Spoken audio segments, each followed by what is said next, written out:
அல்லாஹ் நினைத்தால் யாருடைய தொடர்பு இல்லாமலும் தருவான். ஏன் மரியமுக்கு கொடுத்து காட்டலையா அல்லாஹ்? அலைஹிஸ்ஸலாத்துக்கு கொடுத்ததை குர்ஆன்ல அல்லாஹ் ஏன் சொல்லி காட்டுகின்றான்? ஏனும் எனக்கு என்ன, ஏன் உண்ட வீட்டுல நேரடியா டிரெக்டா உண்ட பர்ஸுக்கே கொண்டாந்து போடவும் வேணும் எனக்கு. நினைச்சா அல்லாஹ் நினைத்தால் செய்வான்.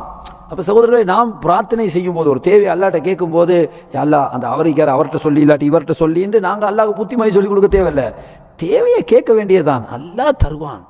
அல்லாஹ்வுக்கு அதற்கான வழிமுறைகள், கோடான கோடி வழிமுறைகள் இருக்கின்றது. சகோதரரை ஞாபகத்தில் வச்சுக்கோங்க. ஹதீஸ்ல நபி அவங்க சொல்றாங்க, அல்லாஹ் சொல்லுவதாகவே, என் அடியான் என்னை எப்படி நினைப்பானோ நான் அப்படி நடந்து கொள்வேன் அவனோட. நீங்க அல்லாஹ்வை எப்படி நினைக்கிறீங்களோ அப்படித்தான் ரியாக்ஷன் வரப்போகுது. இல்லைங்கச்சா? நீங்க தருவானா தரமாட்டானான்னு சந்தேகப்பட்டு கேட்டீங்கன்னா சந்தேகத்துல தான் நடக்கும் விஷயம். இல்லைங்கச்சா? துவா கேட்கும் போது அல்லாஹ் தருவான் என்ற 100க்கு 100 விதமான நம்பிக்கையில கேளுங்க.